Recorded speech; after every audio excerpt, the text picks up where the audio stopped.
Ladies and gentlemen, welcome to a somewhat delayed SHOUTCraft Clan Wars right here on MLG TV. My name is TotalBiscuit, and it is my pleasure to bring you Root versus Team Baguette in a best-of-7 Pro League format series. This is the lineup as it stands. We've got Hydra versus Daishi kicking it off here on Suncross. I'm not going to keep you waiting any longer. Of course, you don't want to wait any longer. Why the hell would you? Gonna confirm that these guys are both ready to go, and we will start off on Suncross, a very large map here between these two players. And we are ready to rock and roll. Get out, GosuUser. Nobody likes you. Go, mush, mush. Hydra's ready. Daishi, please confirm ready, and we can get started. Yes, Daishi is ready. Let's go. Let's get on with this bloody thing. Ugh. All right. Suncross will be the first map in the best-of-7 series. Here we go.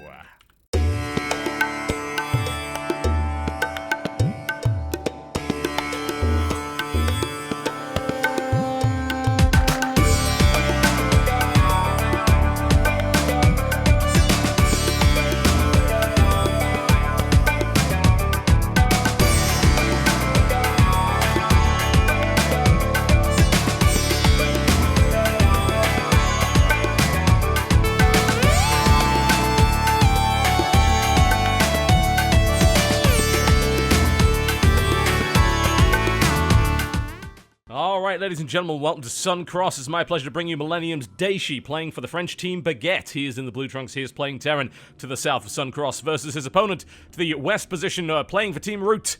In the red trunks, playing Zerg, it is Hydra.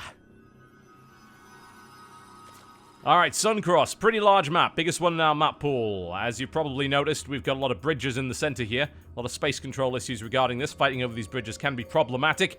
If you happen to be a Protoss player, you really want to fight around these bridges, because good lord, they're good for Colossus and Force Fields. But in terms of Zerg and Terran, I mean, it's not really as big a deal.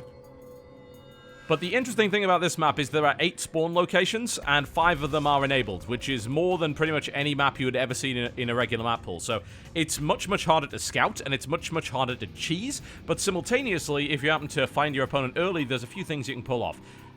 Thankfully, we see both of these players playing relatively safe to begin with, so we're not going to see any shenanigans early on. Hydra up to 14 drones already. We're seeing a standard wall-off here by the looks of it for Daishi, unless he's not. Yeah, he's not going to risk it. I've seen quite a few players decide to go something like CC or Hatchery first on this map. We probably will see a Hatchery first from Hydra, almost certainly will. But there's... Oh, we won't, actually. We're going to see a spawning pool first. Okay, fair enough. 15 pool there from Hydra. Alright, so wants to be just a little safer. I'll see if he takes the gas, and maybe he's going for a little bit of an early tech build. No gas taken as of yet, though, and he's got the money for it, so it doesn't look like it. But Daishi just going for a pretty damn standard wall-off, as opposed to trying to get a little bit greedy, because of course he doesn't know who his opponent is, and it's going to take him a while to find out. The Zerg player generally has a better time of it, because they happen to have overlords that can be sent out as well as drone scouting, but the Terran player is usually starting off pretty blind until they get the Reaper out, assuming he's going for that, which it looks like he is. Yeah, I'll grab his Reaper pretty much after that, and then we can expect to see an expansion. So far, so completely standard here for Daishi, who, as far as I'm concerned, is definitely one of the best Terran players from Europe. So Hydra should have a reasonably tough fight ahead of him. I don't expect Hydra to roll over Daishi. In fact, I actually might even expect the opposite. So there you go. It is certainly a possibility. Hatchery down here for Hydra. There's the gas.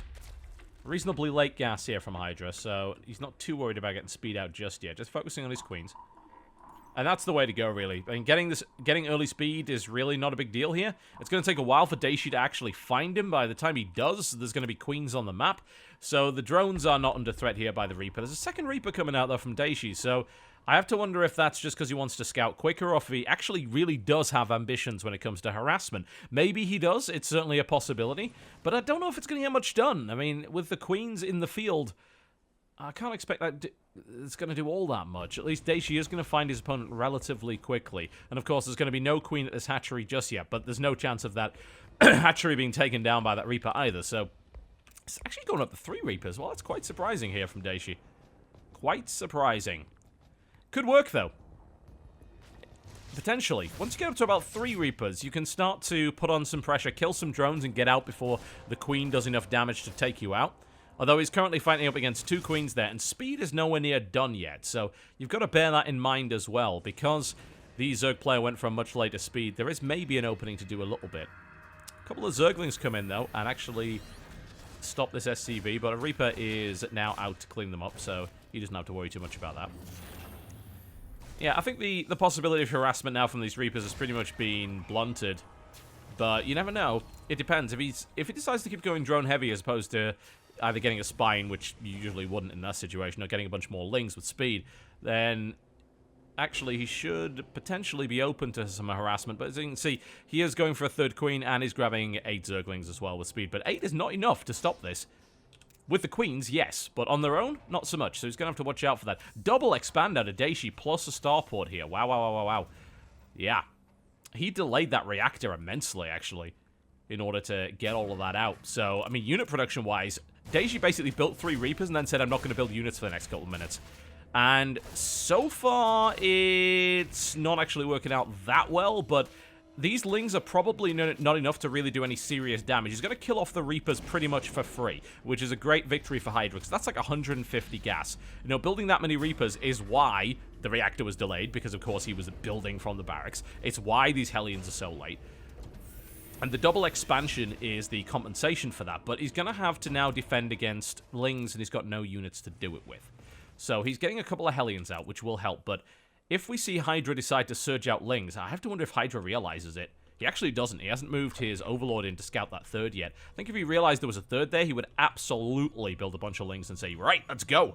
Let's do some damage. Why not? Let's deny mining. Let's just be a gigantic pest. And it's such an unusual situation to see a Terran player build a third base that fast on the actual third. You see quite a lot of Terran players build a third CC in their base to supplement the amount of SCVs they've got in their main and natural. And of course to drop mules. And by the time, you know, because look at this, like this isn't even close to saturated. So usually what you do is you take your third CC, you would build your SCVs and send them to this base until it had enough units at it, and then you would move it out. And by that point, you'd have extra units. You'd be able to defend. But Daishi has kind of cut corners, and the weird thing about it is that he's actually behind in workers significantly, but he will catch that up pretty fast. With 3 CCs, and he's in a great position. This hatchery only just went up, and there's no mining coming out of it whatsoever. But Hydra pushing forward aggressively. Good creep spread from him so far, and a couple of queens at the front, so he doesn't have to worry too much about what's coming. Although, we see a Banshee coming in as well, so if we see... I mean, he's trying to go up to Muta pretty fast, but I have to wonder if these 2 queens and the lings are going to be enough. If the Hellions get good shots off, this could actually turn out pretty bad. Although what I imagine is going to happen is that he's going to try and attack at the front like this, and maybe try and slip back to the natural, and then Daishi will go in and try and do damage. But he's focusing fire on the evolution chamber right now, which isn't that helpful, and there's already an Overseer in play, so this queen can easily throw this back. So far, Daishi has actually done basically no damage to his opponent. As you can see, 81 resources lost in total here for the Zerg, which is essentially nothing. And we're about to see Spire come out, and guess what? There's basically no Marines on the ground. This is potentially a horrible situation for Daishi. He has no way to stop mutas. No way whatsoever. I mean, he doesn't even have any missile turrets up yet. So that's a problem. And I can see Hydra suddenly going in for the muta attack, and I mean, what are you going to do? You've got 2 Marines. He's only building 2 more barracks now, and he's building that at least on this reactor so he can start to produce Marines. But once these mutas come out, I mean, his Hellions are forfeit for the most part. He's even got a spine up, actually, and lings are moving in for the surround. They get a good one, too. Not enough to stop all of the Hellions, but the mutas are now in play, and suddenly he realizes, oh god, I just lost all my Hellions for basically nothing. I mean, he gets 1 drone out of it. And the mutas now reign supreme. A couple of Widow Mines coming out. Kind of a desperation move here, but this is a nice window here for Hydra. He can do some damage. There are nowhere near enough of anything on the ground to stop these mutas. And if we can see maybe a few more coming out of Hydra, that would be great. But he's decided to go drones and then triple upgrades. So we're not going to see too many more Mutalisks. It's a shame. I think if he'd realized that actually his opponent had essentially nothing going for him to stop these mutas, then he would have built a lot more of them. But he didn't, so that's the way of it. And these mutas are probably not going to get as much done now. Nice Contaminate there on the Tech Lab. It's going to stop any potential of... Actually, Stim's already done, so never mind. Please ignore me. It's going to stop combat shields from coming out. Third base now in play. Ooh, hello. Free Banshee. Can't complain about that. Fourth base coming down here for Hydra right in the center of the map here.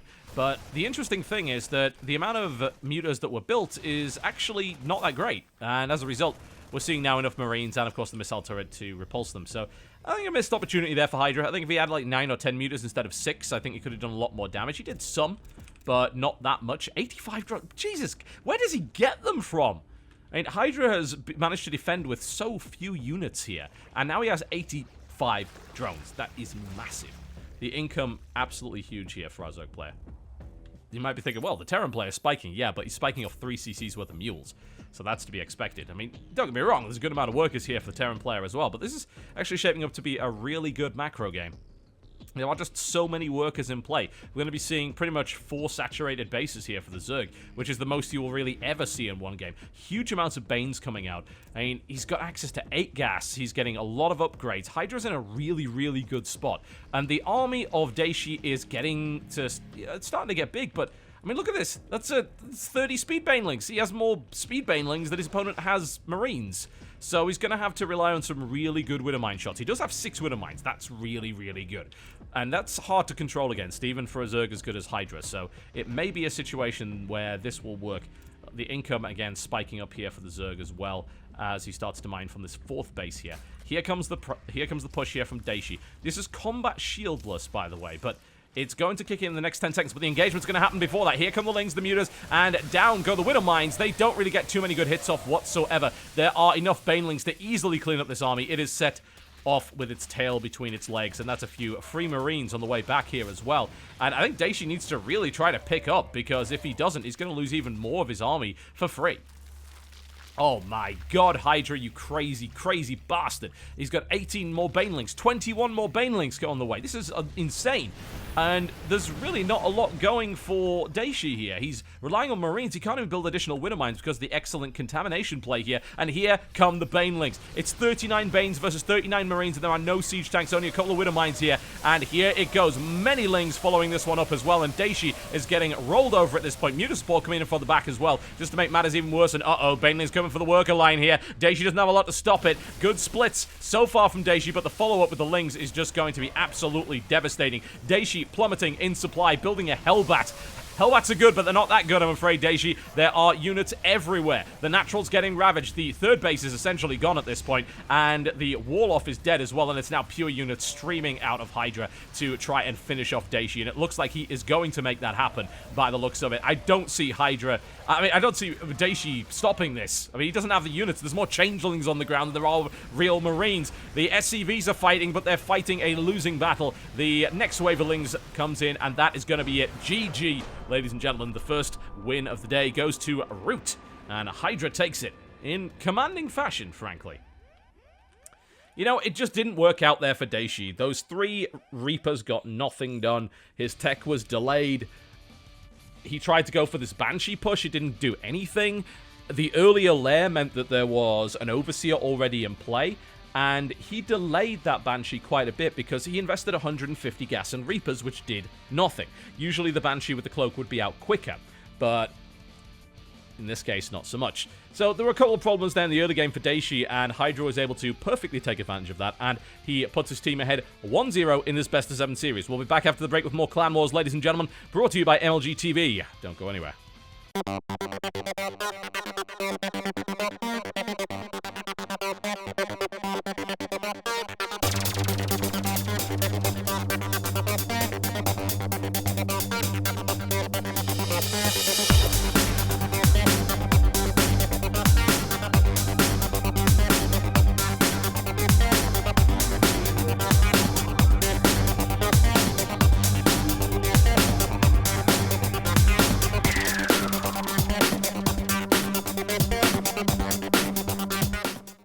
Alright, ladies and gentlemen, we will shortly be in our 2v2 on Deck 16, and here we are! Welcome to the 2v2 on Deck 16. Actually, I haven't seen this map in a little while, so it's going to be fun. We've got Lilbow in the red trunks, playing Protoss for Team Baguette, and his teammate, Marine Lord, in the baby blue, playing Terran, and they're spawning to the southeast position, versus their opponents.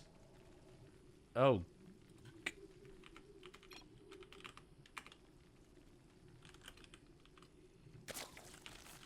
how did this happen?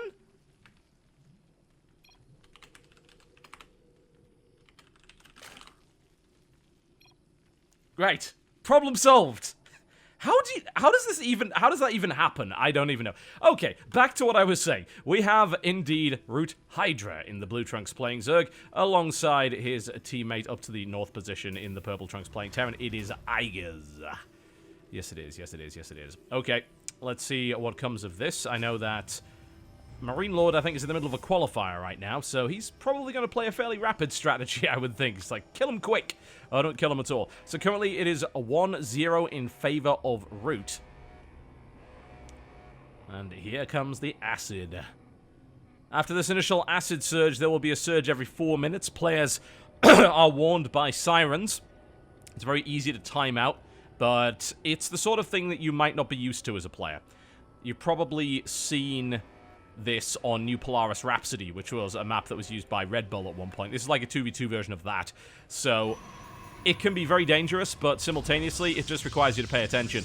What I have seen is quite a few players just rallying into the acid and losing their units that way because they're just not used to the fact that it's there, and that can happen. Now, you've got an in-base expansion here, and Igas is going to try and take full advantage of that one. Always nice to have a safe expansion there with the Terran.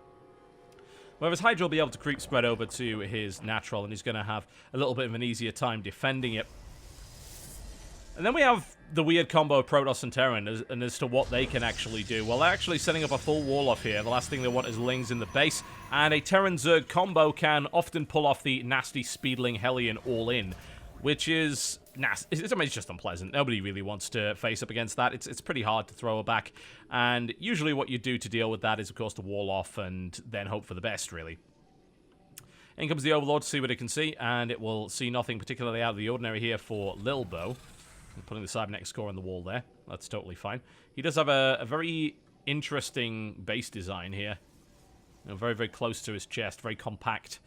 There's Marine Lord Scout coming across the map. And we're going to see a Stargate coming out of Lilbow. Okay. Yeah, I like that. And that's one way to avoid the acid, is to have a unit that flies. So there's nothing too wrong with that. And we're seeing Hydra going this time for speed just a little bit earlier than he did in the previous game. No real delay on that at this point. Marilon's going to get a scout off, and there's going to be nothing to really stop it. He could even take a drone here, actually. And he's going to get one. No, he's not. Hydra, so quick on the draw. Wow, okay. Never mind. And there are now Lings and a Marine chasing this damn thing around, and Reapers are just a little bit harder to use in 2v2, I tend to find, because you're going up against two lots of units, so unless you're playing double Terran and you go double Reaper, then usually the Reaper doesn't get a lot done, and that's what's happening here. But ultimately, Hydra's getting scouting information out of this. Marine Lord's getting scouting information out of this on both of his opponents, and he is going to get away. Yes. He just manages to avoid it. I thought he might actually run into that Queen, but no. We're seeing an Oracle coming out of Lilbow here. I like that. That's not a bad idea at all. He should get a decent amount of damage done with that, actually. There's not really a lot on the ground to stop it. Both Igas and Hydra have minimal anti-air defense, so this could work out pretty well. Lilbow now taking the Nexus. And here it is. Acid Surge on the way here. Uh-oh, Marine Lord's actually in trouble. But I think that there is a way to get... Yeah, he can escape. If he wasn't too careful, he could have rallied that into the wrong place. But here comes the Oracle, and potential damage here. A couple of Marines are going to get obliterated pretty easily. There is a Spore Crawler coming up in that natural, but Lilbow has some time here to do some damage. I mean, even killing a few units would be nice here. He gets one Marine, gets the second one, and can now go into the mineral line and do some damage. In fact, he's going to cancel. He's going to stop all of these barracks from going down, which is just lovely. Gets a good amount of kills with this Oracle. That's 7. Oh, almost loses it, but good control left right by Lilbow. Great start with the Oracle. Absolutely fantastic. In comes a Phoenix. I'm not really sure what the plan for that is. We're going to see a second Stargate come down here from Lilbow. And it's been all offense out of the French team up to this point. Hellions on the field as well. Nice surround there on the Reaper. Gets it. But the Hellions are now in place as well, so they're going to be able to take those Lings out. Aren't really that many Lings on the map to take out at this point, I've got to say. In fact, like, units-wise, you're not seeing a lot out of anybody. Igas is going for the double Widow Mine. He's going for 4, actually, after that. No sign of any, like, drop attempt here. He does have a Starport, but here comes the Medivac. He might decide to go for the drop here. And Lilbow's Phoenix, I think, was hunting Overlords for the most part, and it's going to find a few. Uh-oh. We don't like that. And Marine Lord is timing out now. Oh, dear. This is not what you want, is it? This is exactly not what you want. Why is Marine Lord DCing from the game? La la la la. It is a pain. As if things couldn't get any more difficult. Okay then. Well, we can of course go for a resume from replay. Does that even work for 2v2? I assume it does. I've never had to resume a 2v2 from replay, so I assume it works. Oh, is he back? He's back. Oh, thank God. Oh, thank God. Marine Lord. Huh, scared me there. Anyway, yes, Phoenix is out to hunt overlords, and they're doing a pretty good job of it so far, denying map control, denying space, and of course, forcing his opponent to build more stuff. Overlord's just going to hang around and keep an eye on the Oracle there. Make sure there's no funny business going on. Marine Lord continuing to pressure at the front. I do like this aggressive style from the French guys. We're not seeing like a huge amount of success from it yet, but it is doing something. And this double Phoenix production in 2v2 we've actually seen work really well. You get enough Phoenixes out, you can overwhelm almost anything, especially when you've got ground support. You know, if you're playing purely as a Protoss player, going pure Phoenix is probably pretty stupid, because you don't have the ground support to make it work. But if in a 2v2, you can go pure Phoenix, and it does actually work out, because you've got things like Hellions on the ground to clean out the Marines, to make sure that stuff doesn't go down. He picks up a Queen, he takes out a Medevac, and this is working quite nicely. Widowmine's in position, they will certainly help. We'll see whether or not Lilbow actually runs into them. I don't think he sees them. Oh, he gets a lift on most of them. Oh, he loses half his Phoenix to the second detonation, though, so... not bad, actually. More lifts coming out, and we're seeing a counterattack here from Hydra with a few roaches. But Lilbow's going to be able to pick them off as they move across the map, I think. Marine Lord moving his Hellions back to make sure they don't get killed. Certainly can't blame him about that. As it stands, I would say that the French team is looking pretty good. There's not that much of a difference economically between the two of them, though, which might surprise you. Uh-oh. Hydra needs to run, and I think he's actually going to lose those roaches. It doesn't matter, they're airborne, so... Lilbow says, alright, I'll save you from the acid. It's all good, it's all good. Oh, is he going to drop it in the acid? Because that would be so good. That's what I would do, just to annoy him. Oh, these roaches are now moving back. Hydra loses all the roaches. Ouch. That's not good. Lilbow just keeping an eye on things, and loses the Oracle to Widowmine. Igas' Widowmine placement has been on point this game, you got to admit. But Hydra losing all of his roaches, not great. He's built some more, but that attack didn't really do anything.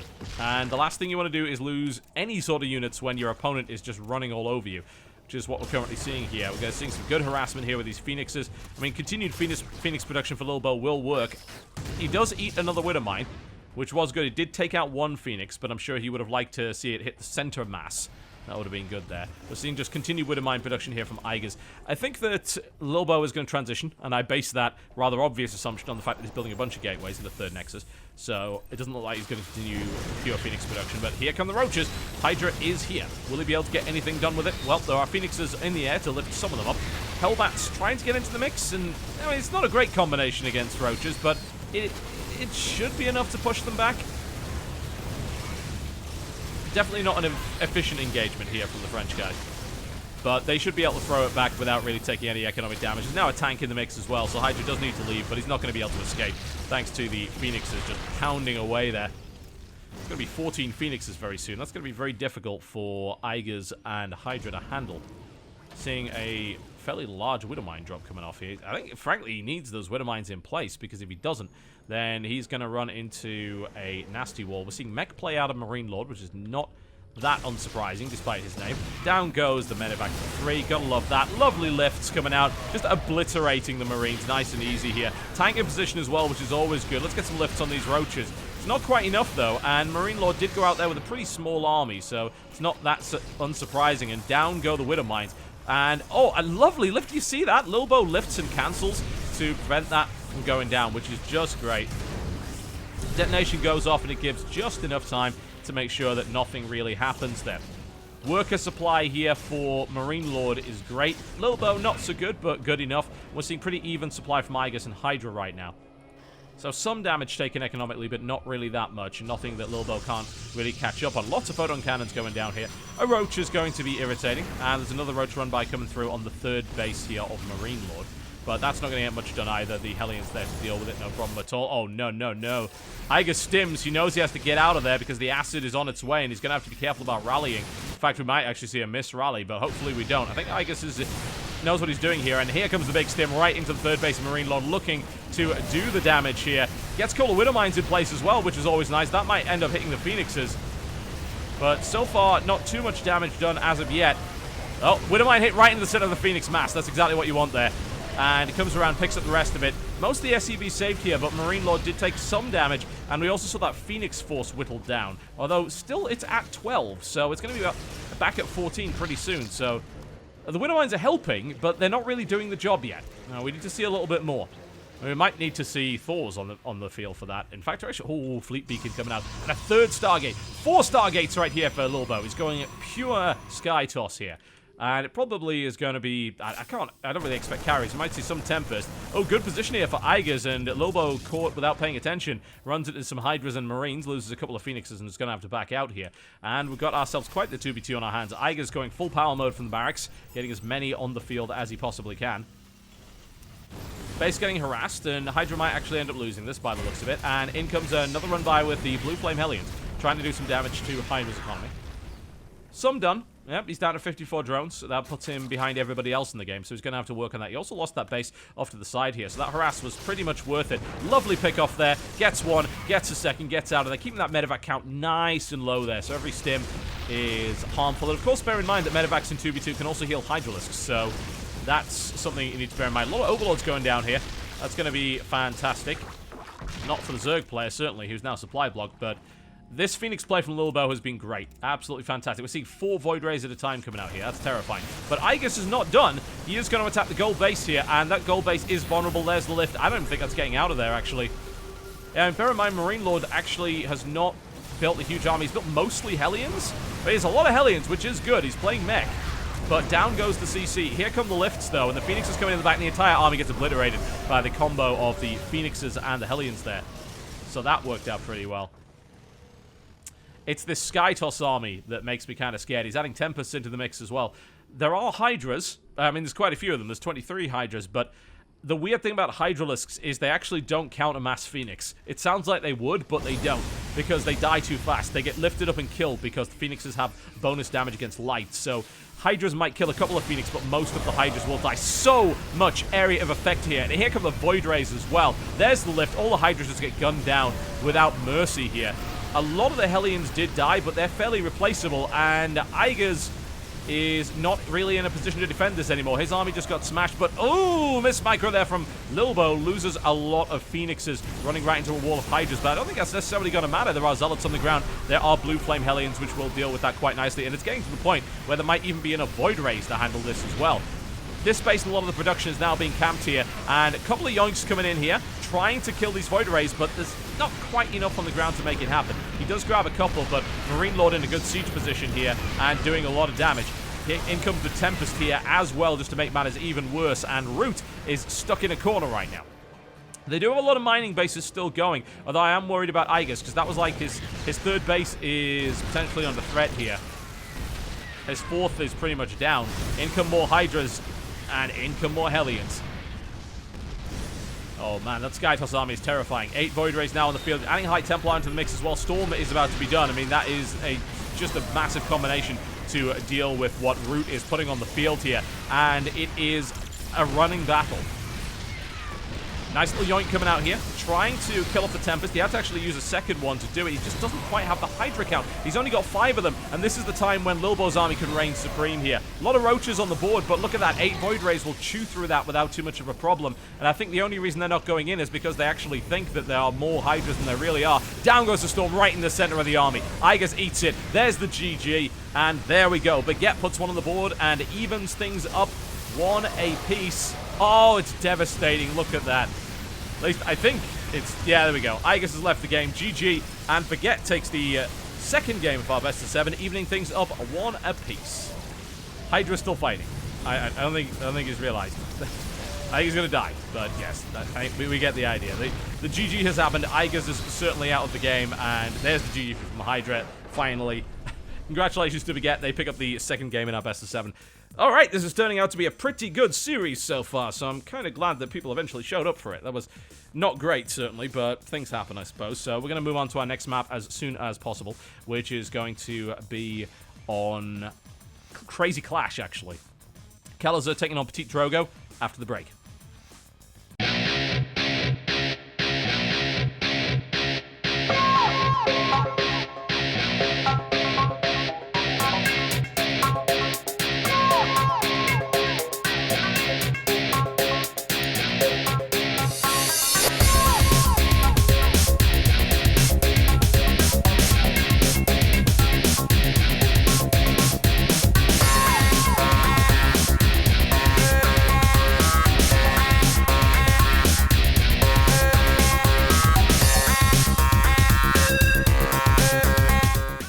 Alright, ladies and gentlemen, welcome to Crazy Clash. It's my pleasure to bring you Petite Drogo. He is in the blue trunks, playing Protoss for Team Baguette from France, versus his opponent to the US position in the red trunks, playing Terran Root Kelazhur.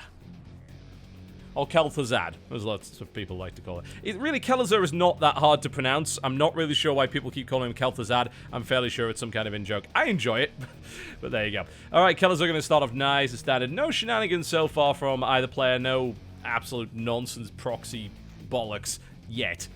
You never know, it could happen. It could happen. This is Crazy Clash. It's ridiculous. It's a very interesting and difficult map to play on, and we'll see how these guys actually manage to handle it.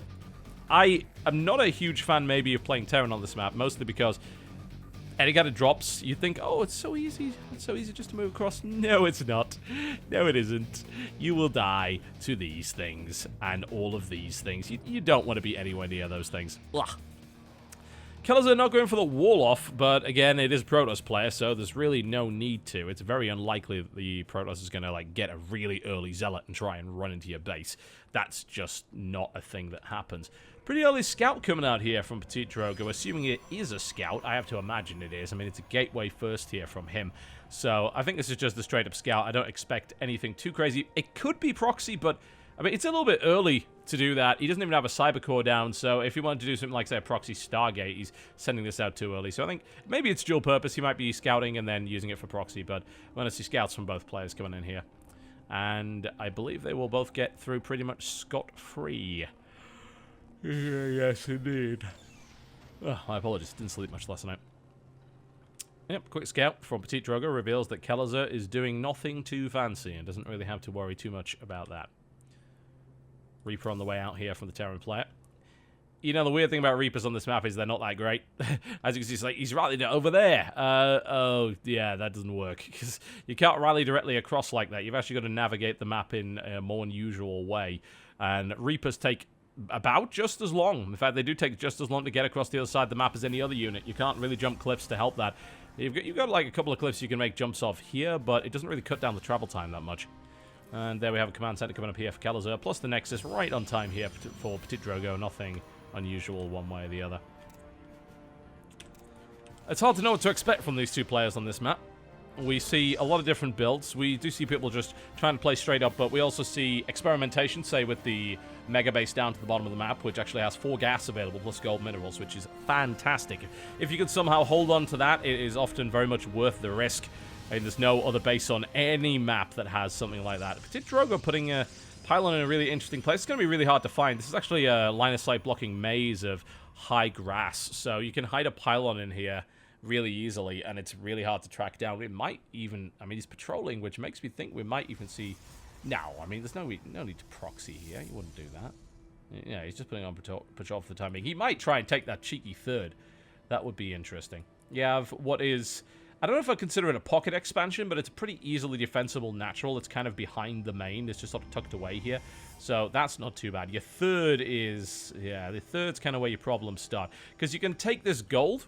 Sure, you can take the gold, no problem at all. Ooh, Proxy Twilight Council. All right. You can take the gold, but it's a little bit far away, and it's vulnerable to attacks from the top of the cliff. Or you can take this, which involves you having enough units to either smash this, or you could... Actually, you can't do that, because... you can. If you smash this generator right here, it will extend the bridge out, so you can gain access that way, but you need a unit with a range long enough to do that, so... for Protoss play, you get some Stalkers out, and I think they can do it quite easily. It's going to be a proxy DT play here from Petite Drogo. And it's a great place to hide it, too. I mean, that's not getting found in a million years, as far as I'm concerned. It's very, very unlikely. Widowmine coming out here from Kelazhur. I mean, I have to wonder if Kelazhur will just end up building either a safety Raven or a safety missile turret. Maybe he feels safe against kind of airplay on this map, so he didn't build a missile turret. That might be why. Scan goes down. I don't know, seeing the main base and then seeing the Robo go down, I mean, he's got to be thinking that Robo's a little bit late. Like, what else have you got? You've got to be building something somewhere that I haven't seen. And you probably wouldn't build it in actual. I mean, it's possible. Sure, don't get me wrong. But this is getting interesting. Petite Drogo being very sneaky here. There goes another pylon in position. And these DTs, I mean, you got no complete wall off. You got minimal detection. And you've really got no units at home because these Marines are heading across the map. We could see a DT warped in defensively, assuming he needs it. But with both, I mean, he's got photon overcharge. This is what actually surprised me. The fact that Kelazhur is moving across here. I mean, this has got to turn into a drop of some sort, surely. Because you can't do anything against photon overcharge with an army that small. And here come the DTs, and the wall-off is not done. Uh-oh, no detection, and Petite Drogo should get some done here. Off goes the photon overcharge. As I said, a couple of probes go down, but more SCVs are going down, as you can see on the indicator to the left-hand side of the screen there. Ooh, Mothership Core lost. That was a little bit of an error. Didn't expect that to happen. Down goes the Widowmine here. And this is maybe a pick up and go. We've actually got a couple of defensive DTs warped in, but 10 workers killed here. Widowmine looks like it gets the shot off, but it almost kills all of the SCVs in the process. That would have been crazy if that had happened, but Splash isn't quite that good. Dark Templar now moving in. It's going to get some slices off, and we're going to see some more dead units by the looks of it. Marine down. Kelazhur getting a little bit fortunate here because Petite Drogo is sort of having second thoughts by the looks of it. But bear in mind, 11 probes were killed. I mean, this was a pretty active drop one way or the other. Oh, my! Oh, wow. Kelazhur just lost his drop to these missiles. No! Petite Drogo, don't do that! What is with everybody committing suicide on this map today? Good lord. So, total damage. Lots. I mean, but a lot more damage done to the Terran player, certainly. And the Stalkers are now walking into the base because it's like, hang on a minute. These guys have no HP. We can do all sorts of things here. There's barely any Marines in the base. And he's right. You can. And he's killing off more units. And the DTs are making their way across the map as well. So, still, at least we have some detection here. But if we can keep the Marine count nice and low, and that Natural's not going to be mining again for quite some time here. Oh, Safety Raven is on the way. I certainly don't blame him for that. Oh, just send the DTs in. Go stab it. Yeah, that's going to die. I mean, there's no scan available, so that is dead. There's the scan, but there are... Oh, Widowmine. Okay, nice. He takes one. Not a bad little shot off, and there is... one more, though. He's bringing in the rest of the DTs. The amount of damage he can do with these Stalkers against very, very weakened SCVs is good, but it doesn't quite have the numbers. Here come some more DTs, but Raven is in play. Thing is, there's not enough units on the ground for it to matter right now. So these DTs are still going to be pretty damn effective, and Petite Drogo doing a good job here against Kelazhur. The SCVs come in, but look at the amount of damage that's being done. The economic damage is huge, and a lovely morph just at the right time. Good Widowmine hit goes off, though, so this is going to push us back for the time being, but we are looking at 15 workers here. Oh, God, and the Archon kills a few of these units before it goes down as well, just to make matters even worse. 15 SCVs versus 49 probes. That is a devastating difference. I mean, this is the kind of thing that Petite Drogo can just look at and say, let's just keep going. Let's just keep warping in. And he is doing that. He's bringing in more Stalkers. I'm a bit worried about this Widowmine, though. This Widowmine is about to pop. He pulls back just at the right time. Doesn't lose anything. Well, Kelazhur is hanging on for dear life at this point. I mean, I think if we just see a gateway explosion here from the Protoss and he just starts to bring in a bunch of units, as long as he doesn't go in a little bit at a time, he should be able to stop Kelazhur from winning here. Oh, that's some nasty deaths there as well. He loses his fresh mules, which is not what you want. Nice detonation will take all the shields off of all of the Zealots there. But there's 3 more gateways coming in behind this. There are multiple DTs being warped in as well, just to make matters even worse. The Raven is still up, which does help, certainly. But if there's nothing on the ground to stop the DTs, it's not going to make a difference. I mean, we're seeing minimal production here from Kelazhur because he's been doing it off of almost no workers. Here comes some more units here as Petite Drogo tries to build up a large army. He's going to just put an Archon in the mix. I like that. Archon, much, much better idea. He's putting a... That's an interesting place for a Nexus, but there you go. With an Archon at the front, he should be able to bulldoze his way through here. Yeah, I mean, he's got the numbers. As long as he doesn't take a really bad Widowmine hit, which he might. but he's able to detect it before that happens, so no problem at all. And this space is going down. A second Archon is being morphed in here. This looks like it is going to be the beginning of the end. And Kelazhur's like, I'm going to drop. No, not on this map, I'm not. Oh, lots of damage being done. Looks like that will be saved, but I don't see Kelazhur holding the top of that ramp. Hey, Petite Drogo can just go up there, I think, at this point. Put the Archons at the front, bulldoze it, get the Zealots into play. In fact, send the Zealots in first if there's no Winter Mines. It doesn't look like there are, and the Archons come in as well. And good defense so far from Kelazhur. I mean, he's got a good concave here. This is a really good concave, actually. Is it going to be enough to stop the Protoss player? It shouldn't be. Not with what Petite Drogo has. Shot goes off. The Zealots are going to go down here, but most of the Marines died. There's still an Archon on the field. There are plenty of Stalkers. Workers are going down. This is going to be it here for Kelazhur. Petite Drogo putting on a clinic here of two-base Protoss play. Great start with the DTs. I mean, really awesome DT play, actually, coming out of Petite Drogo here. You've got to give him credit for that. Absolutely did the job. And there's the GG, ladies and gentlemen. And it goes up 2-1 in favor of Team Baguette. Not a bad performance out of Baguette so far, is it? Absolutely not. Really, really good. Even their players who are perhaps less well-known, like Petite Drogo, are playing really well. I mean, you usually expect the results out of Marine Lord and Daishi and people like Lilbow, but Petite Drogo steps up to the plate. Excellent play. Very well done. And Kelazhur, of course, one of the sort of new Terran foreign hopefuls, so that was a nice play there and a strong statement there for Team Baguette. Engines of War will be up next, ladies and gentlemen. We've got Igas versus Minimath coming right after the break.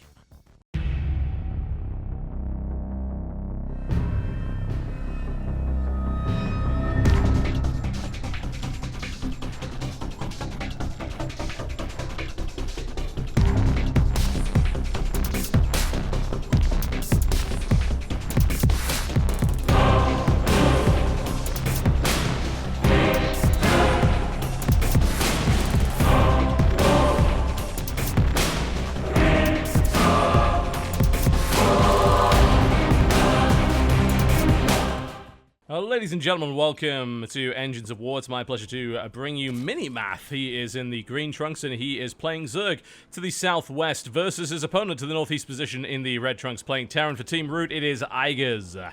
And Igas has the cannon. Minimath, I hope you practice this map, because if you haven't, you're about to lose your Overlord. Actually, maybe not. We'll see. I really hope he's practiced this map.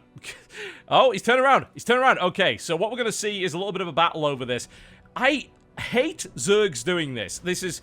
Zergs, for some inexplicable reason, keep moving their Overlord in range of the cannon, and I don't know why they do it. Because if they lose the fight for the cannon, which can very much happen... Now, Igas is producing a building next to it, which... looks like it's given him control, so he can now turn the cannon around and kill this. And now if he sends his... Oh, what a sneaky bastard! So he puts a building there, and a barracks... and an SCV, and now if he finds this Overlord and it dies, he's in... I mean, the Zerg play's in huge trouble, and immediately Minimath has turned around, but I wonder if Igas is going to find it. Looks like he's not going to. It's such a great opportunity there, but this is a really interesting start in this series, because this is a proxy barracks right next to the cannon, which gives him all sorts of really cool possibilities. Igas calling for a pause here, so we are going to do that. And there's the pause. Okay. Man, this is interesting. I'm really not sure where this is going to go. And this seems like a really good start for Igas. Obviously, it's one drone down, so it's not too bad. Denied scouting information for Minimath here, but he does start his spawning pool, so he's not in too bad a position. I mean, he should be okay. At least he didn't lose his Overlord. I mean, we've seen Zerg players lose their Overlord. 3, 2, 1. There we go. We've seen Zerg players lose their Overlord on this map to the cannon, and it's usually spelled absolute disaster. Like, it's forced the Zerg player into an all-in. Most of the time it doesn't work, and the Zerg player loses. So, it's good that Minimath was able to get out of there. I think if Igas had aggressively pursued it with that second SCV, he could have got it, and if he got it, that would have been the game. Not completely in the bag, but pretty close. You might think, well, losing one Overlord doesn't matter that much. It does this early in the game. It completely stalls your build order. Yeah, okay, you can afford to lose an Overlord later in the game when you can build like 9 at once, but you can't afford to lose it so early. Now Igas is going to go and have a look around and see what you can see. Now, this is the range of this cannon here, and as you can see, buildings do keep control of it, so this is not going to be going anywhere anytime soon, and it's going to take quite a lot of effort for Minimath to take it back. In fact, we might even see a situation where he decides to try something else. You know what I'd love to see is a Nidus Worm attempt on this map. I think that would be absolutely spot on. Spot on. fantastic. That would be great. But I don't think we're going to see that. You never know. I've never actually seen Minimath play, so it's entirely possible that we could see some crazy stuff coming out of him. A couple of lings moving in, and Igas almost got surrounded there. It looks like he's not going to lose his SCV either, so he is on the ball here. But a few more lings on the way up as well. Oh, man, that Reaper is dicing with death here, ironically enough. Metabolic boost is not done yet, so Minimath is going to be losing lings here if he's not careful. I mean, even if he is careful, it's hard to not lose lings to this. But you really, it's weird, because if you pull back, then you give a beachhead, potentially. And that's really not what you want. Igas actually could have used the cannon here, but he didn't feel the need. Bear in mind, the cannon is not an automatic fire. That would be ridiculous. You have to manually target it, so it's not too crazy. But you often see Zerg players just invest some slow lings just to drive the Reaper away, because, like, you know what? It's better to lose that than start to lose drones, and also to give away scouting information. And Metabolic Boost is always done. You've also got a situation where potentially you can bait the Reaper in and you can get us around with the speedlings here. And Igas is not going to move fast enough. That's a great surround, and down it goes. And I doubt that bunker's going to go. Absolutely not. Now the lings are on the way. And they're going to catch themselves a Marine here as well. Lings are great for engaging this cannon, because you might think, oh, wow, you know, this has got a splash. It actually doesn't. And that's enough lings to take control of the cannon as well. So that's great. And that, if he stays on top of that barracks and targets it with the Draken cannon, then he could kill it. And I think that would be a great idea. And he should. He should do that. But that requires him to actually target it himself. Doesn't work otherwise. And he's not doing it. Oh, well, that's a bit of a missed opportunity there, I think. Oh, well. Ling's now on the way. Siege tank on the way up as well. He's not going to break this, I don't think. I mean, I don't see Igas letting this fall down. And with the siege tank coming up, all the stuff's going to die anyway. So it would be probably a good time to leave. Yeah, as soon as he sees the tank come out, I think he'll pull back. Yep, there we go. Well, he is holding Igas into his base for the time being, which is always nice to see. And that early gambit from Igas, I mean, it was cool, but it didn't really achieve anything. And as a result, it means that there's really nothing on the board for Igas other than this one tank. But the thing is, that's all he needs. If Minimath had maybe got Banelings really, really early on and gone for like just a 2-base Bane bust or maybe like a really early Roach push, I mean, even with that, I mean, with a tank on the high ground, I don't think that would work. But the Baneling bust could have worked. But that's now, it's past that point of relevance now. It's not really going to help. All right, control of the cannons being put into play here by Minimath. He's going to have a look around and just check that there's nothing untoward. I mean, his opponent already tried to do some crazy stuff to begin with, so needs to be a little bit careful. I'm going to see Igas go with the Viking here. A very Poltesque kind of thing to do. And he'll maybe try and take out some Overlords. And it's a good opportunity because the first Overlord ended up in a really awkward position. So it's a good chance to maybe go hunt it down and deny map control and scouting information here to the Zerg player.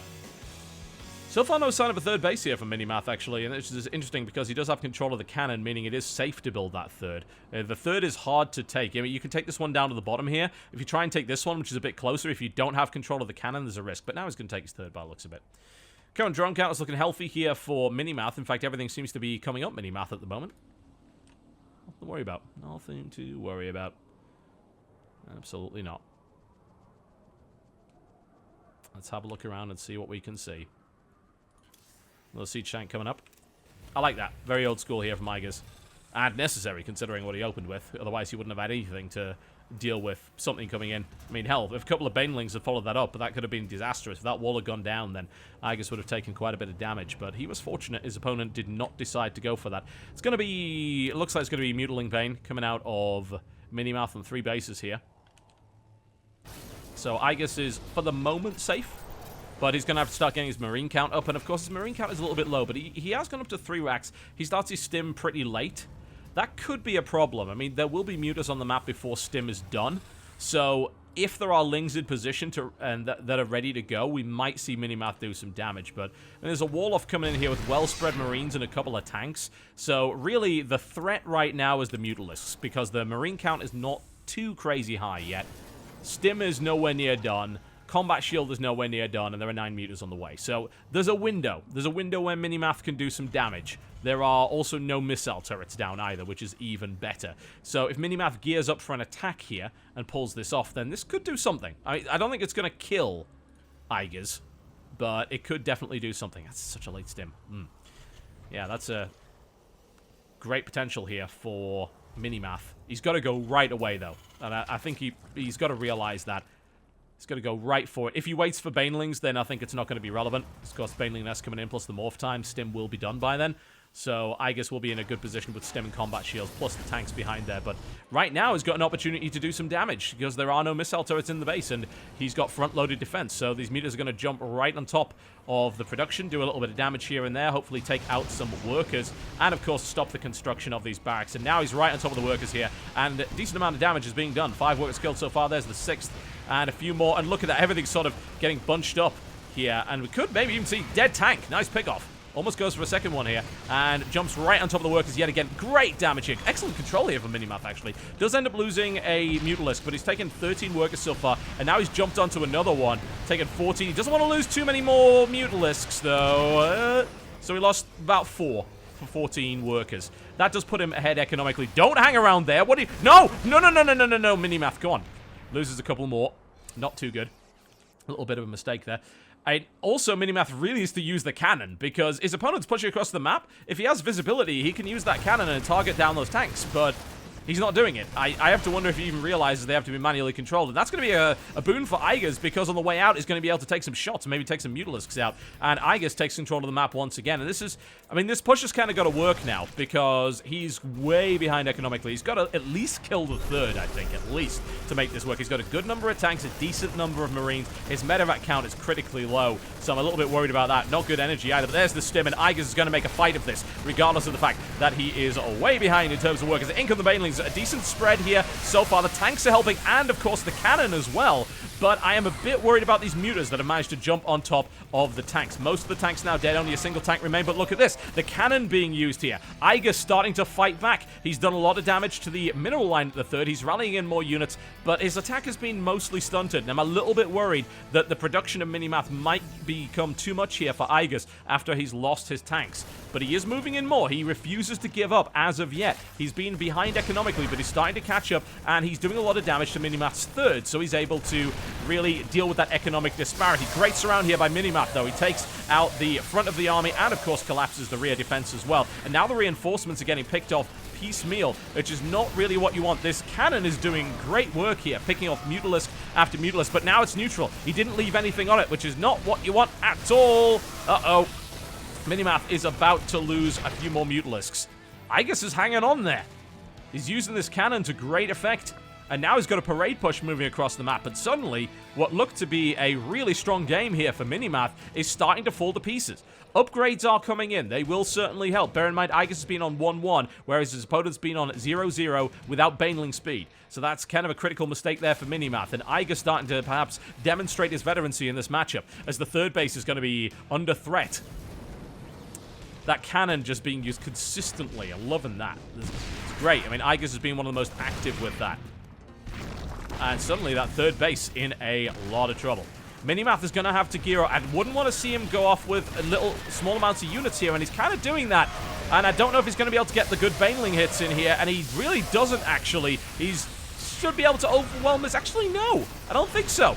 Not with the cannon. He's going to lose the Mutalisks. More reinforcements coming in from the back here. The tanks are enough to push the Lings back once again. Minimath is in trouble. The 3rd base taking yet more fire. The single Marine bravely gunning down the hatchery with all the bullets in the universe as Igas pushes forward, sets up a new siege position. Minimath in a lot of trouble, trying to build up an army, but he's sending it in piecemeal. He loses yet another Mutalisk. The cannon doing incredible damage here.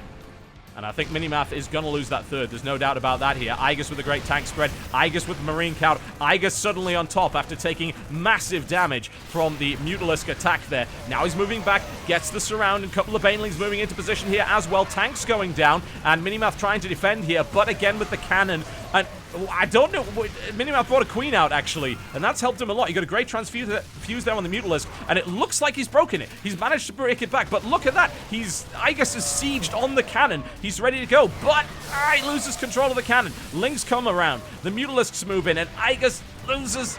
Oh, he loses the army. But there's more coming in. Igas will not quit at this point. The economy is now even. Igas thinks he has it, and I think he's about right. He takes control of the cannon once again, turns it round, and fires on the queen, blowing it to smithereens. The 3rd base is now down here for Minimath, and he's starting to mine out.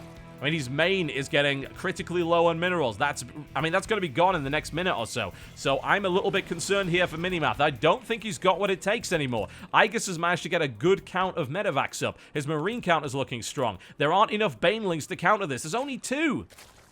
And those mutas aren't going to do the job. Not against 1-1 marines. Absolutely not. Unless Igas makes a critical mistake here and overextends, I think that Igas might have turned this game around. Igas setting up a drop of some sort. I think he's going to maybe take the top cannon. I'm not actually sure what he's doing. Yeah, he looks like he's going to go try and take the top cannon here. Doesn't really need to do that. Turns around, realizing, nope, that's completely pointless. Let's instead just go and try and attack. I mean, Igas has tanks now. It looks like he's just going to wait for his tanks, and then he's going to try and kill it. A lot of lings here from Minimath. I mean, if he gets a really, really good surround, he's got a chance at throwing it back, but to what end?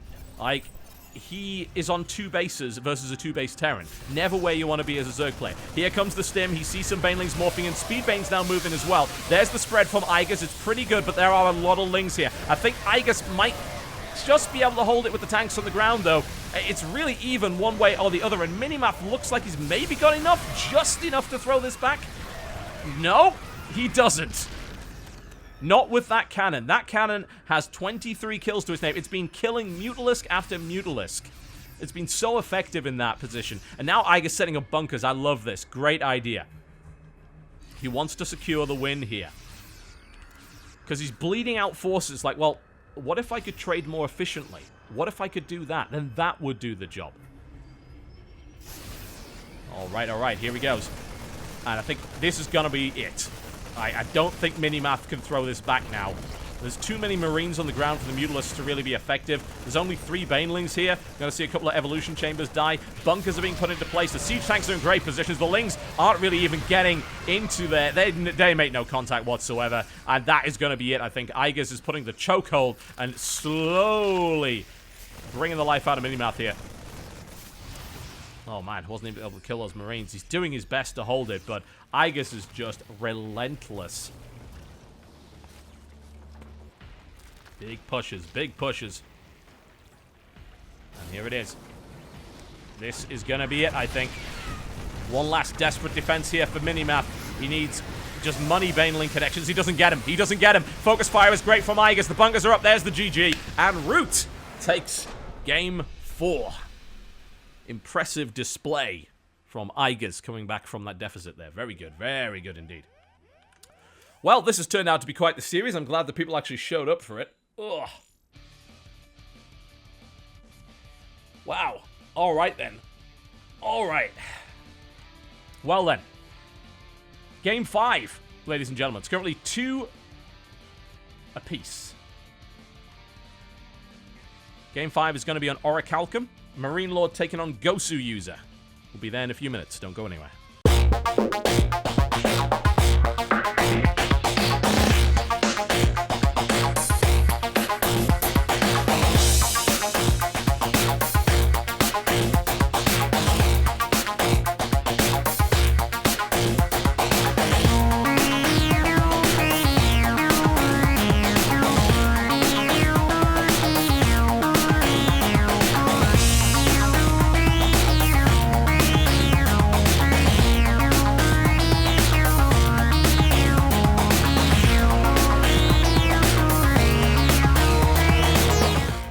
Alright, ladies and gentlemen, welcome to Orichalcum. It's my pleasure to introduce to you Millennium's Marine Lord. He is in the blue trunks and he is playing Terran to the southeast versus his opponent to the northwest position. In the red trunks for Team Root playing Zerg, it's GosuUser. Ah yes, GosuUser used to be arguably one of the best foreign Zergs in the world. I'm not 100% sure if he still is. He's been kind of off the map for a while. But, I mean, he used to be easily top 3. I mean, there was like Stefano...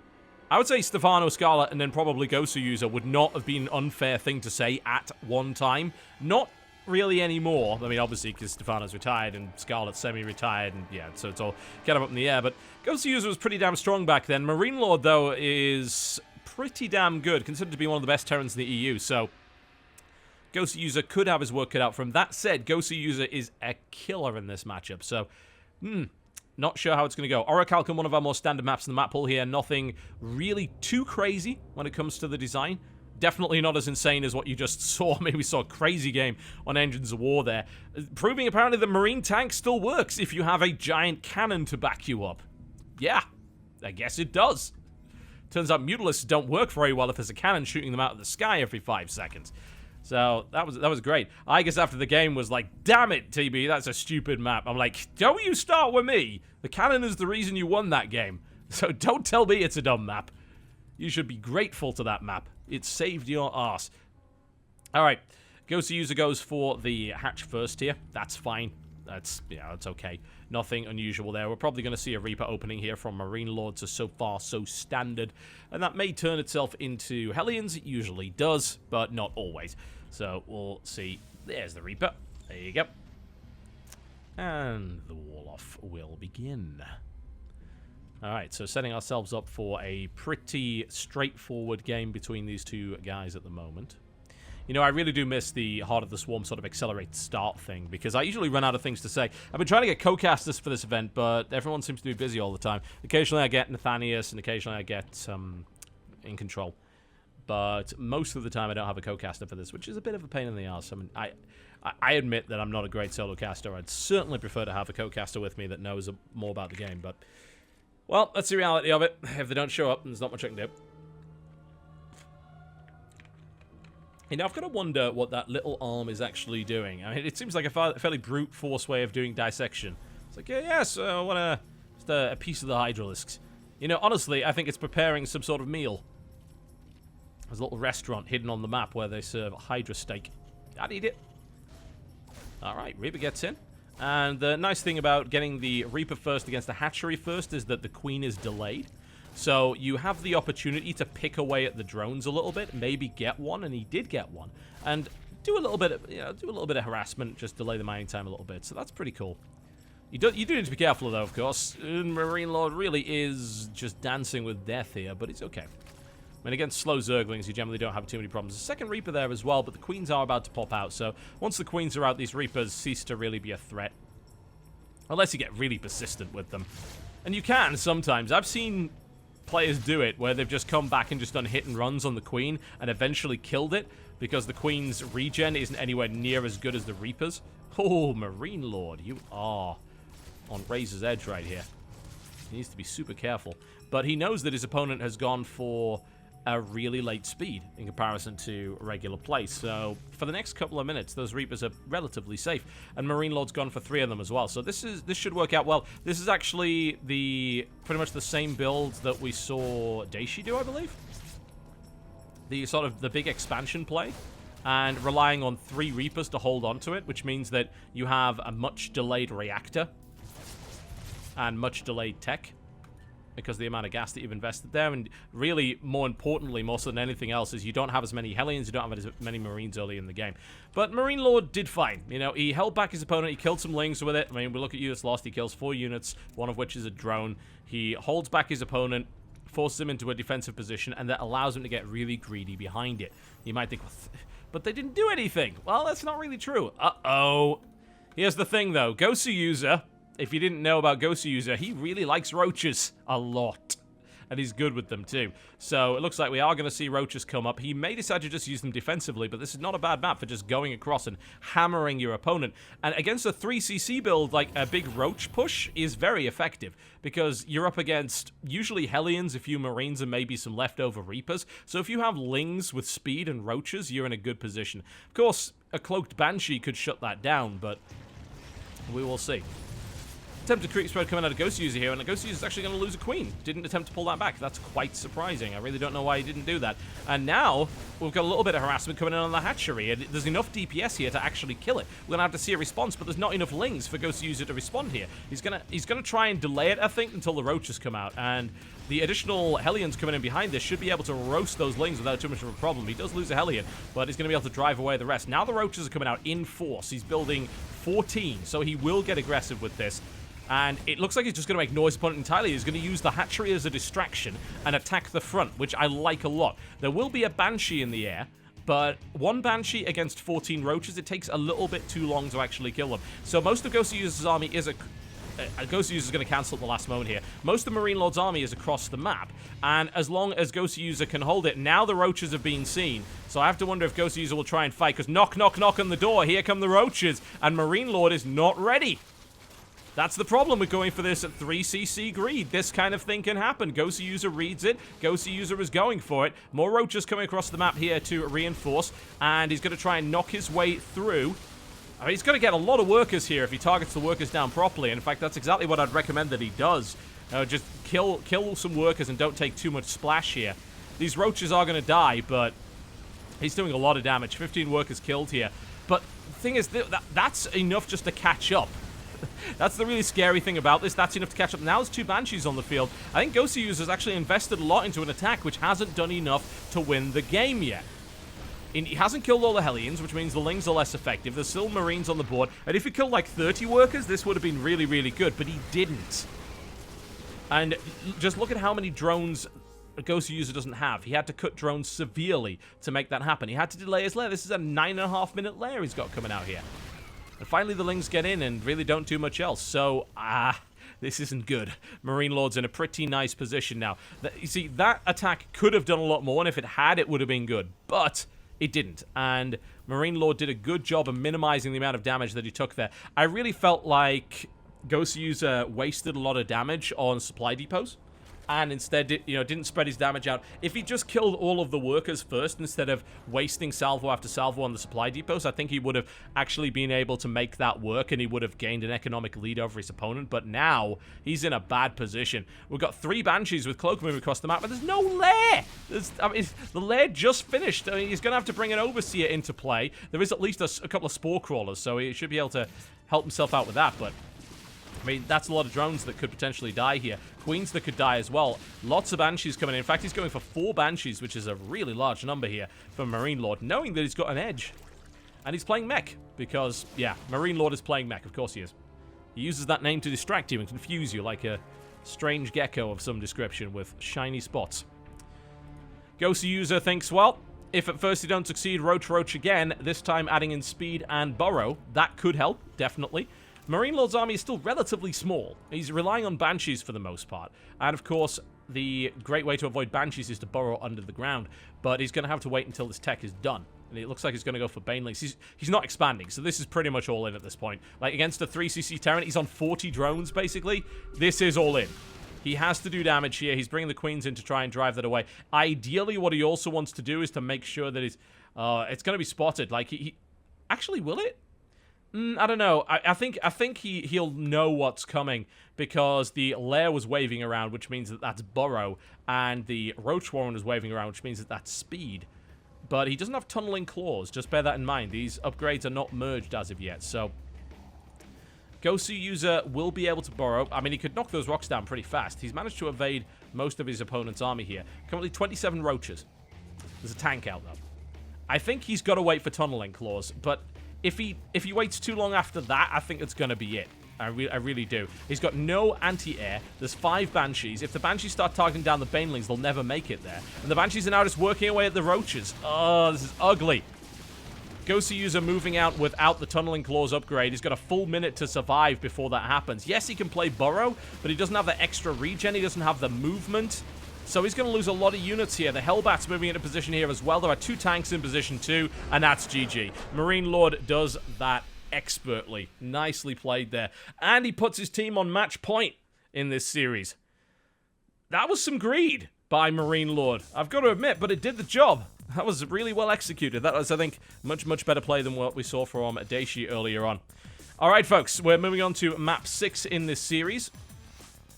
We're going to see whether or not Baguette can close it out 4-2, or whether we'll be heading on to the ace match. Solo will take on Lilbow on Neo Emerald Plaza after the break.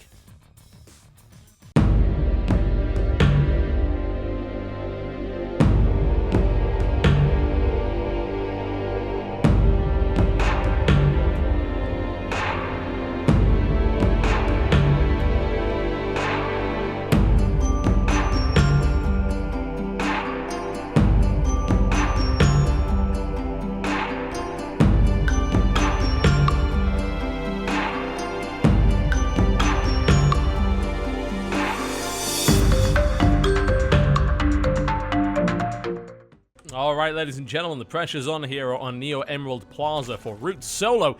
He is in the pink trunks and he is playing Zerg to the southwest versus his opponent to the northeast position.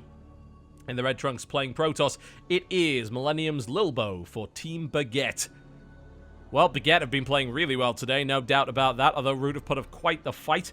This is a difficult match for Solo. Of course, he is not as experienced as Lilbow, who is a very, very strong Protoss player from the EU. One of the best at the moment. You know, it's interesting to note that a lot of the really good players happen to be in France right now. In fact, I'd say it used to be Sweden that was the strongest country. I think it's actually France now. I really do think that. I mean, you've got Marine Lord Lilbow, you've got Daishi, who's French, you've got someone else whose name escapes me, but you got some pretty damn good players. You got Todd, of course, Todd. Yeah, the ultimate champion. One way or the other, the French players are really strong at the moment, and Solo is going to have his work cut out for him here against Lilbow, who plays a pretty much straight-up Protoss style and is just very, very good at it. Lilbow going gas first, though. Interesting. Let's see what he's got prepared for this map, I wonder. Going for gas that early usually means super early speed. It could mean super early banelings. It could mean a super early Roach Warren. Maybe. Could be all of those things. Usually you don't go for a Roach Warren because against a Protoss player, they have this little thing called the Mothership Core. And that has a tendency to kill roaches. Lings can work. Lots of them. I mean, you need Ling banelings to really do the job. But Lilbow's going to scout this. And he's going to be thinking, gas is pretty early. I better watch out. I'm going to play defensively because I see that gas coming out. I mean, this is the latest hatchery you can really get here. Gas, pool, then hatch. So, economically, we're going to see Solo behind here. So he's going to have to convert that into something. Second gas coming down. I think Lilbow's just going to have to go sentry heavy to defend here. I maybe wouldn't expand if I were Lilbow right now. I think that, yeah, I can't see him doing that. If he did, then that's quite gutsy. He might do it. If you can start to kind of get a wall off, but you can see he's creating buildings in his base. He's showing no real sign of trying to take the base down at the bottom here. And eventually, of course, Solo is going to have to take a base. You don't just stay on one base. One base play for Zerg isn't a thing really anymore. But that's a decent amount of Lings on the map. He's building 2 more, and he's going to be a little bit annoying. There is a Zealot coming out, and Lilbow is going to start to wall off here. So that Zealot is in good position. 2 more gateways for Lilbow. He's going 3 gate before expand, and which I guess is what you got to do if you are up against. This may be overdoing it. I don't know though. I mean, the drone count is really low, as you can see. There's more Lings on the way, and the thing is, Solo's not going to be able to get into his opponent's base. We've got a nice safe play here from Lilbow, but what exactly is Solo going to do here? Yes, he denies the expansion, sure, but for how long? Against 3 gateways with only 10 Zerglings, the answer is not very long. Speed is on the way, so he's going to be able to maintain this for a little while, but with the Mothership Core out, these Lings are not going to be able to stick around. Another Zealot out, and then we've got a Sentry coming out as well, so I don't know about this from Solo. I don't think it's really accomplished anything. These Lings are running around like, oh, well, nothing to see here. I mean, was this just a guess? Was he hoping that his opponent just wasn't going to do anything? Was he thinking about getting a 3rd hatchery behind it? No. I really don't know what the point of this was, but it didn't accomplish anything. Maybe he thought his opponent was going for some kind of weird early rush, maybe? I don't know, but whatever the case, it's put him a little behind economically. I mean, you've still got to give him credit because he has stopped his opponent from expanding. And the Lings almost get in, but they're all going to get sliced and diced by the Zealots now. And the expansion's going to come down now. Is it worth it to delay the expansion like that when you've slowed your own down so much? It's debatable. Spinecrawler coming down here for Solo now because he knows, my opponent's got 3 gateways, double spine. He believes that Lilbow is going to attack him, and I mean, he's probably right. I don't know, though. Lilbow actually isn't that aggressive of a player in my experience, so he might decide to just stay on the defensive. But if you got 3 gateways up and a 4th gateway and a 5th going down, then you're obviously gearing up for some quite powerful 2-base aggression. I don't know if the spines were a great idea here from Solo yet, because, look at it. Solo needs to really start to accelerate his drone production. Once this 2nd Nexus goes down, Lilbow's going to be catching up quite quickly. And bear in mind, Lilbow's army is a lot bigger. 5 sentries, 3 zealots, and a Mothership Core versus 8 drones. 8 Lings, in fact. And a few queens. Ugh. Not a great position, and Solo is running past. He's actually going to lose a couple of lings in the process here. The Zealot's covering the back. And, I mean, Lilbow shouldn't get surrounded here. And it's going to be just yet more lings. There's only 5 lings on the map now, and Lilbow is pushing. But those double spine crawlers, looks like they might very well be exactly what the Doctor ordered. So ignore me, because double spine are going to take out the sentries very quickly. There we go. Takes out a sentry, takes off the Militia Corps shields and drives them back. And he's going for roaches now as well. I like that. I mean, if you're against Zealot Sentry, then roach is a good option, at least for the time being. And Lilbow is, I think, going to continue the pressure. I would expect him to. Interesting idea, trying to knock through the back rocks here, trying to get access to the third. That has, of course, been spotted. Where's the probe? There's the probe. So here comes the aggression here from Lilbow. It's pure gateway right now. I mean, 8 sentries. It's a huge amount of sentries. And you're going to need a lot of roaches now to deal with this. Only a few roaches won't be enough, because Lilbow will be able to trap them with the force fields and eventually tickle them down. It's still not great, because, of course, Zealots die quite fast, and Sentries die quite fast to roaches as well, and neither do a great deal of damage to them, but there's not that many roaches up yet, so it's possible that Lilbow's aggression might work. I'd like to see a Stalker warp in here from Lilbow if he can, actually. Going for pure Sentry does seem a little crazy. And eventually roach numbers will outnumber this, because Lilbow won't be able to engage the roaches without taking return fire.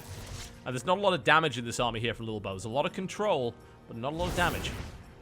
I mean, see how long it takes to actually kill a hatchery with this. A long time.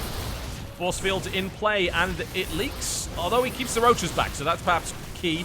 And the Zealots will be able to kill off these lings quite fast, although he does lose a couple of sentries, which is not ideal. It's another dead roach. We need to see a warp in here from Lilbow, I think. Lilbow's actually taking a third behind this, if you can believe that. He's not going for a 2-base play. He is actually taking a third base. And the force field play's been good. Lilbow's actually going to kill a hatchery with almost pure sentry. This is silly. This is silly. And now he's going to recall. What a beautiful move. Absolutely phenomenal move there from Lilbow. Most players couldn't do that. I mean, I don't care if you've got a lot of sentries. You've got to cover this entire quadrant here with force fields, and you've got to do it right in order to make that work. So that is a really gutsy play and a very technical play that came out of Lilbow there. Very well executed, very impressive. Now Solo's going to come in the counter-attack, and we actually see a little bit of a supply block here for Lilbow, but I mean, look at the sentry. He's got this pure sentry. He has 13 sentries. I don't think I've ever seen 13 sentries in a pro game. I can't recall the last time I saw that. Roach is knocking on the door, but they're not going to get through. He is building burrow, which I like. Maybe he'll go for tunneling claws as well if Lilbow continue. I can't see Lilbow continue to build sentries. That's just bonkers. But, uh-oh. Therein lies the problem when you're up against that many sentries. And 13 sentries have a decent amount of damage. Well, you wouldn't expect them to do too much, but this is surgical by Lilbow. Really impressive to watch, actually. I mean, look at this. Double lost here. Only 9 units killed against the Protoss player there. Third base is done now for Lilbow, and being reconstructed here. Only 44 drones versus 66 probes. This is just phenomenal. What other ways that to describe it? I do like the tunneling claws, though. I mean, bear in mind, there is something missing from Lilbow's little mix here, and that's detection. He does have some cannons, but he doesn't have a robo, which means no observer. So if he holds out, and if we see a holdout, say, for another minute here, and then a big tunneling roach play, then that might swing it back in Solo's favor. I think it has to at this point, because if it doesn't, then he's so behind economically that I don't know if he can really recover. So we're going to see Blink Stalkers and +2. But that lack of detection might get him. Robo Facility is not going to be done before Tunneling Claws. There is an attack window here for Solo. It's not a big one, but it exists. If he can do some damage with it, then he'll be in a good spot. I'm not keen on him moving back here. He really needs to posture to attack. He needs to be ready to go as soon as Tunneling Claws is done. Now he's posturing and he's looking to go for it. So he's going to have, I don't know, there's 3 cannons there. I wouldn't attack the natural. I'd be going for the third, personally.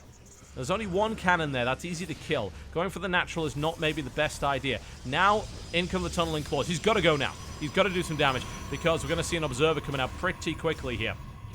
It's a lot of roaches. This is kind of Solo's only chance here, I think. He's really got to make this work, and he's got to do it sooner rather than later, because the Observer is coming out now. And once the Observer's out, well, Blink Stalker with +2, that will shut this down.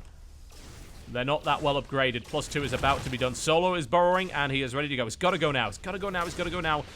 And he's not going now. That's the problem. He's waiting. And by waiting, that gives the chance for the Observer to come out. And now I'm not even convinced. Even actually... Oh, I like that move, actually. Making sure that nothing can sneak by. He knows that his opponent has tunneling claws, so he makes sure that his opponent just can't sneak under. But here comes the burrow. But, I mean... Now there's an Observer in play. He can retreat, sure, but there's Blink Stalkers now, and Lilbow has the +2. Solo taking heavy losses here. And it's just pure Roach coming out of Solo at this point. It's a lot of Roaches. And 47 is going to be 57 Roaches. It's just a gigantic number, but there's 31 +2 Blink Stalkers. So this is going to be a really interesting thing to see. Alright, down go the force field, and now Solo's trying to jump on top of his opponent. There's the defensive blink back, but there are cannons supporting this as well. Look at that. Beautiful play. Force field's impeccable. And Solo is being driven back here. Regardless of having a lot of Roaches, there's just more Blink Stalkers. And Lilbow sees it. He realizes, you know what? I think I've got you here. And he's right. He does. Lilbow has dived on top of Solo's army, and Solo's being sent home packing here. And, oh no, the Observer's there. It doesn't matter. You can't burrow out of this, or the Roaches are getting decimated.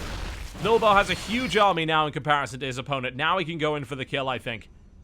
I think the only thing keeping him back is maybe the risk of a counterattack. That's 44 Blink Stalkers with +2 versus 23 Roaches.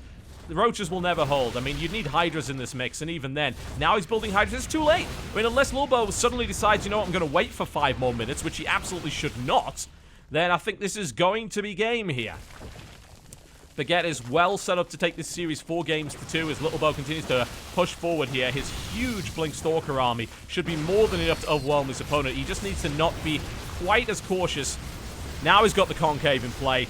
The superior range of the Stalkers helping. Great Blink Micro coming out here as well. There's the time while he jumps forward. GG, ladies and gentlemen. And Baguette takes it. 4 games to 2 in pretty commanding style there from Lilbow. That was really impressive. I'm very impressed by Lilbow. What can I say? Very, very good. Ooh, long series. Fairly close, but Lilbow putting on a great performance to close out the series 4 games to 2 there for the French guys. Baguette just phenomenal, on fire in this Clan Wars series. All right, folks, a big apology, of course, for the delays in getting this show started. Obviously, that sucked, and hopefully that won't be happening again. I'd like to let you know about our next Clan War. That's going to be on Saturday, June the 20th at 8 p.m. Eastern. That will be the Australian clan Who taking on Complexity IG, the alliance that has not actually fielded yet in the Clan Wars. So that should be pretty interesting to watch. Hopefully. Well, I'm a little tired, so I'm going to go rest for a little while before getting back to work. Thank you very much for watching, folks. I very much appreciate it. And, of course, if you missed any of the Clan Wars, you can go check them out over on youtube.com/TotalBiscuit. That is youtube.com/TotalBiscuit. You can find them all spoiler-free, and reruns will begin after the show here on mlg.tv/shoutcraft. A big thank you to MLG.TV for providing all of the sponsorship money for this tournament. And, of course, if you want to follow the MLG TV channel, you can do that by clicking the follow button. That will alert you as to when the next Clan War goes live, and you'll be able to utilize your smartphone to give you a live alert when it goes on. So that will be absolutely fantastic. All right, folks, there we go. That's me done for the day. Thank you very much for watching Clan Wars here on MLG TV. Good night.